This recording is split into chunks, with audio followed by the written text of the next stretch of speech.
Hey guys, it's Julia and welcome back to my channel, and for today's video I'm going to be doing a book review, and today I'm going to be reviewing The Inexplicable Logic of My Life by Benjamin O'Leary Science. This is the third book I've read by him, and the previous two, Aristotle and Dante, which I absolutely love, and Last Night I Sang to the Monster, which I also really love, were just fantastic. And then this just came out recently, so I was super stoked to read this one. I wasn't let down by it, but it wasn't as great as I thought, but it still had some things that I want to talk about, so let's jump right into the review. This is about a boy named Sal who lives with his adoptive gay father and their Mexican-American family. He has a best friend named Sam who is very supportive of him, and they're just, you know, tight.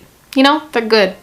And those kind of friendships I love to read about, so I love the friendship in this book, but it's also just it deals with loss and grief, like just growing up. It's a really good coming of age story for Sal, and it's just more of a character driven novel. There's not much of a plot to it other than just Sal going through death and loss and all these things that are happening, but that's what kind of this book is all about. So this book was of a slower pace. It's about 450 pages, so it's a pretty good sized book, and it was just really slow paced. It really takes its time. There's short, sweet little chapters, and it just really builds on these characters. So you do learn a lot about Sal and about Sam and about their Sal's father. I thought the relationship between Sal and Sam was one of the most refreshing friendships I've ever read about. It's one of those male-female friendships that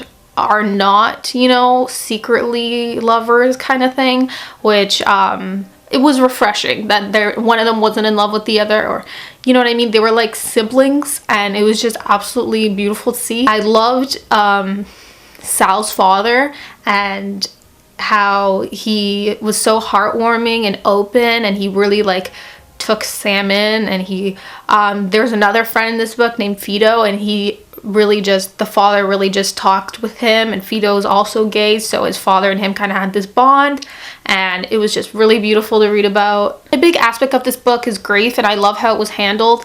One of the characters in this book is slowly dying, and it's kind of about our main character dealing with this. It's not a spoiler because you hear about it from the beginning that someone is going through a tough time and will most likely die, and you see how Sal kind of has to accept this and how he really doesn't want to let go, and that aspect of it kind of reminded me of A Monster Calls by Patrick Ness a little bit, and the friendship reminded me of A Person Being a Wallflower. So it was kind of just an interesting book, and I kind of love making comparisons, and it was just a really interesting book. In terms of the writing, I actually enjoyed his other two books more than this one, and the writing in those. I thought his writing was still pretty, but it wasn't as beautiful and mesmerizing as it usually is, so I was a little bit let down by that because I was hoping for it to be a little bit more, you know, pretty, but it was still a fabulous writing, just, you know, not as good as Aristotle and Dante. That writing was a bit better. Definitely, if you're a fan of things like A Monster Calls or A Person Being a Wallflower, or you liked Aristotle and Dante, this one doesn't really focus on a gay romance. The father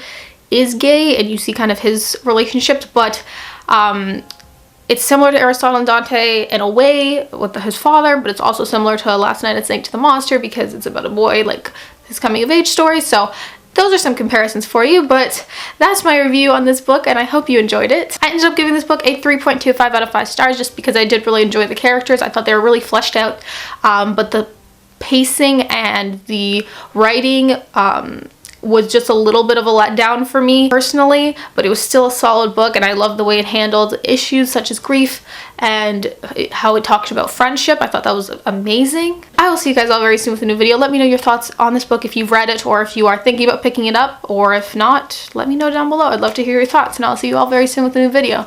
Bye!